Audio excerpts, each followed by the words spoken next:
नमस्कार, मैं रोशन हूँ और आज फिर आपके बीच उपस्थित हूँ। आज 25 जून है।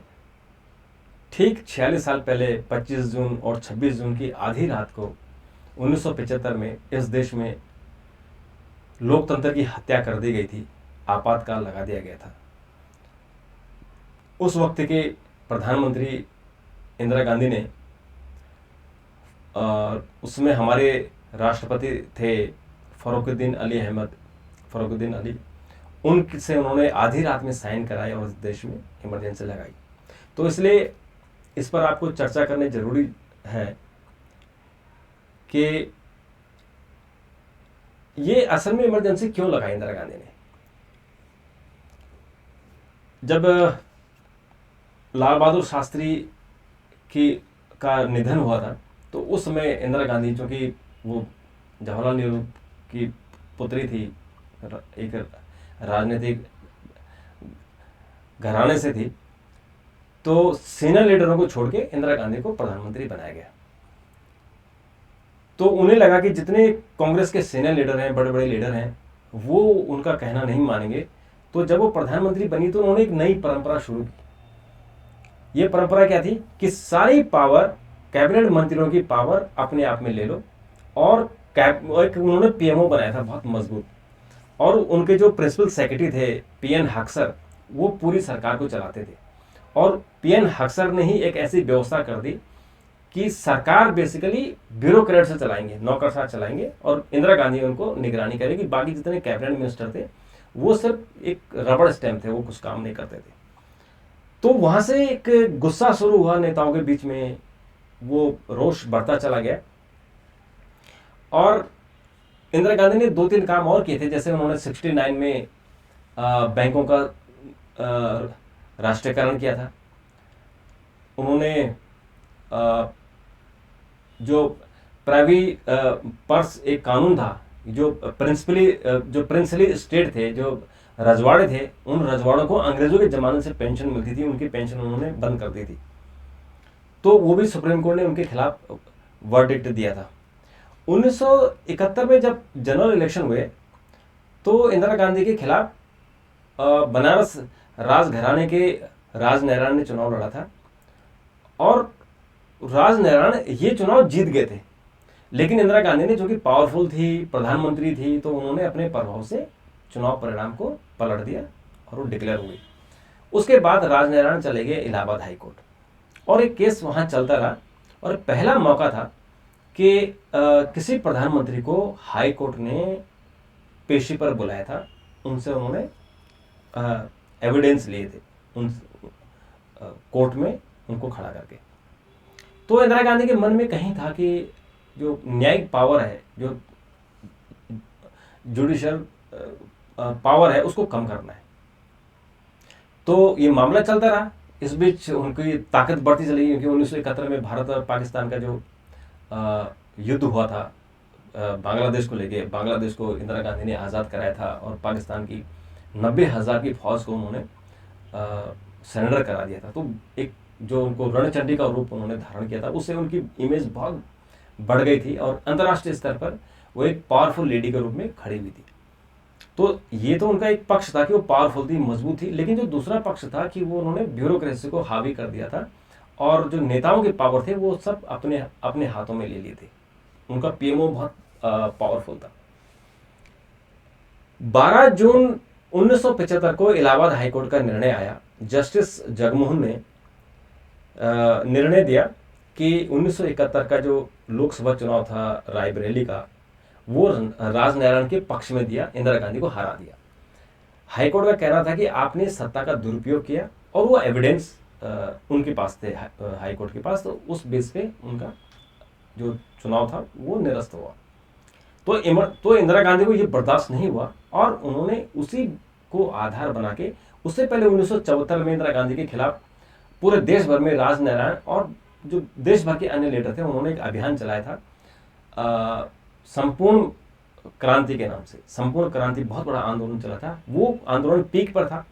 और इसी बीच 12 जून 1975 को इलाहाबाद हाईकोर्ट का फैसला आ गया। तो इंदिरा गांधी को मौका मिला, उन्होंने इंटरनल डिस्टरबेंस को लेके, आंतरिक अशांति को लेके आर्टिकल 352 के तहत इमरजेंसी लगवा दी और उन्होंने फिर सारी सत्ता अपने हाथ में ले ली।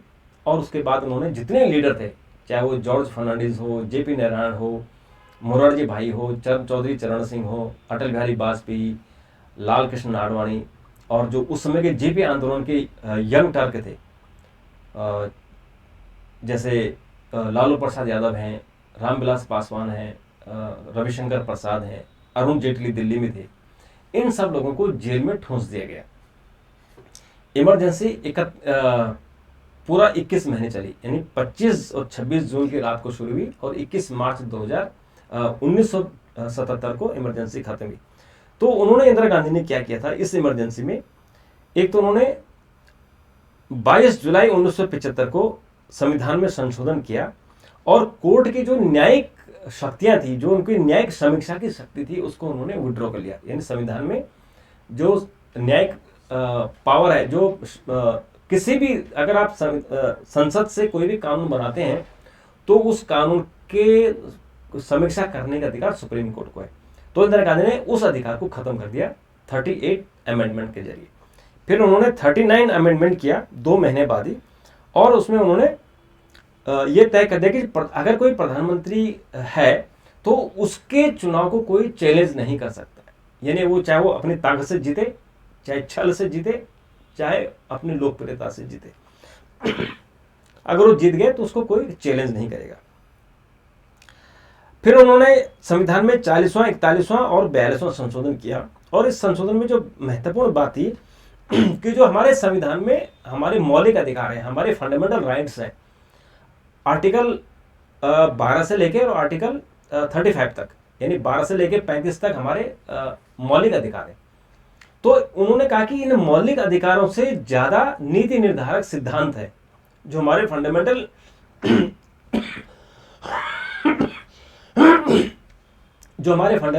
हमारे जो कर्तव्य हैं। तो राइट आपके एक तरफ है और हमारे कर्तव्य एक तरफ है। तो उन्होंने कहा कि कर्तव्य को ज्यादा मानो, नीति निर्धारक जो सिद्धांत है उनको ज्यादा मानना चाहिए। तो उन्होंने इस पर फोकस किया और लोगों के मौलिक अधिकार छीन लिए। एक और उन्होंने काम किया था कि जो प्रेस काउंसिल बना था 1965 में प्रेस की आज़ादी को लेके, वो भी उन्होंने इमरजेंसी के दौरान भंग कर दिया था। तो ये उन्होंने मेजर काम किए थे। और जो इसमें सबसे जो महत्वपूर्ण बात है कि 1969 में कुलानंद भारती केस था, बहुत ऐतिहासिक केस है जो आज भी उसका जिक्र करते हैं कि कोई भी संविधान से कोई भी कानून बनेगा, उस कानून में संविधान की आत्मा को छेड़छाड़ नहीं होनी चाहिए। यानी उसका जो बेसिक स्ट्रक्चर है, उस स्ट्रक्चर से आपको बाहर नहीं जाना है। तो इंदिरा गांधी को कहीं ना कहीं इसके मन में था कि जो कोर्ट की पावर है वो ज्यादा है, उस कोर्ट की पावर को छीनना है। तो ये उन्होंने किया, संविधान में संशोधन किए। और 21 मार्च 1975 को इमरजेंसी खत्म हुई। तो उसके बाद देश में जितने राजनीतिक दल थे जो जेल में थे, वो जेल से बाहर निकले और उन्होंने जनता पार्टी का गठन किया और उसमें सारे लीडरों को इकट्ठा किया। जितनी पॉलिटिकल पार्टियां थी उन सबको मर्ज करके जनता पार्टी में शामिल किया गया और सबने मिलकर चुनाव लड़ा। और इन्हीं राजनारायण ने फिर इंदिरा गांधी को रायबरेली से चुनाव हराया और वो अटल मोरारजी भाई प्रधानमंत्री बने और वो उस सरकार में राजनारायण को हेल्थ मिनिस्टर बनाया गया, अटल बिहारी वाजपेयी को विदेश मंत्री बनाया गया, लाल कृष्ण आडवाणी को सूचना प्रसारण मंत्रालय बनाया गया। तो ये इमरजेंसी में जितने लोग उभर के आए थे, बड़े बड़े लीडर, वो तो मंत्री बने ही, इसमें नई पीढ़ी उभर के आई थी। जैसे मैं इनकी रविशंकर प्रसाद की, लालू प्रसाद की, रामविलास पासवान की, अरुण जेटली की बात कर रहा था। ये सारे लीडर कितने बड़े लीडर निकले। इसमें पासवान और अरुण जेटली अब हमारे बीच नहीं रहे, लालू प्रसाद यादव भी अब जेल में रहे और उनकी भी स्थिति खराब है, लेकिन वो कितने बड़े लीडर, पॉपुलर लीडर हो गए थे। रविशंकर प्रसाद अभी केंद्र में मंत्री हैं। तो ये जो दिन है आज हम जो याद करते हैं, ये बेसिकली हम इसलिए याद करते हैं कि कोई दूसरा ऐसा कोई तानाशाह इस देश में पैदा ना हो जाए कि इस देश में इमरजेंसी लगा ले। जब हमारे देश में जब ये जनता पार्टी की सरकार आई है, मोरारजी भाई प्रधानमंत्री बने, तो उन्होंने एक काम किया था। उन्होंने संविधान में संशोधन करके और जो 38 अमेंडमेंट किया था इंदिरा गांधी ने, न्यायिक अधिकार वापस लिए थे सुप्रीम कोर्ट के, वो उन्होंने वापस कर दिए। और जो प्रेस काउंसिल ऑफ इंडिया को खत्म किया था इंदिरा गांधी ने, उन्होंने 78 में फिर दोबारा से प्रेस काउंसिल को बना दिया, यानी प्रेस की आज़ादी दोबारा से कर दी। क्योंकि इमरजेंसी के दौरान जितने अखबार थे, इंदिरा गांधी ने सबको लगभग समझे कि बंद ही कर दिया था, सिर्फ हिंदुस्तान टाइम्स उसमें बचा हुआ था, क्योंकि वो इंदिरा गांधी को सपोर्ट करता था। बाकी रामनाथ गोयन का जो इंडियन एक्सप्रेस था, वो इंदिरा गांधी से उन्होंने बिल्कुल उनका कठोर उन्होंने मुकाबला किया। तो जो इमरजेंसी के दौरान विरोध का प्रतीक था वो इंडियन एक्सप्रेस था। और जितने पॉलिटिकल लीडर थे, चाहे उसमें अरुण शौरी रहे हों, अरुण जेटली रहे हों, यही सब लोग इंडियन एक्सप्रेस में पॉलिटिक्स में जो रणनीति बनाते थे कि अब क्या छपना चाहिए, कैसे लोगों के बीच जाएं। और उन्होंने इंडियन एक्सप्रेस उसमें जनता का अखबार होता था, क्योंकि इमरजेंसी के खिलाफ वो रामनाथ गोयन का झंडा लेके चल रहे थे। तो इसमें उस वक्त 77 में उन्होंने जो मेजर चेंज किए थे, और एक जो उन्होंने सबसे बड़ा चेंज किया था कि इंदिरा गांधी ने जो आर्टिकल 352 लगवाया था, उसमें उन्होंने संविधान संशोधन किया कि केवल आंतरिक अशांति नहीं, आंतरिक अशांति के साथ सशस्त्र विद्रोह, यानी हथियारों के साथ अगर विद्रोह हो, दंगे हों, जैसे कि अभी कुछ लोग किसान आंदोलन के लोग लाल किले पर चढ़ गए थे, तो एक छोटा सा एक अगर इस तरह से पूरे देश में हो जाता तो शायद फिर इमरजेंसी लगने की हालत बनते। अगर कोई बाहर से आक्रमण करता है तो भी इमरजेंसी लगती है, जैसे हमारे यहाँ 62 में इमरजेंसी लगी थी, 65 में, 71 में इमरजेंसी लगी थी।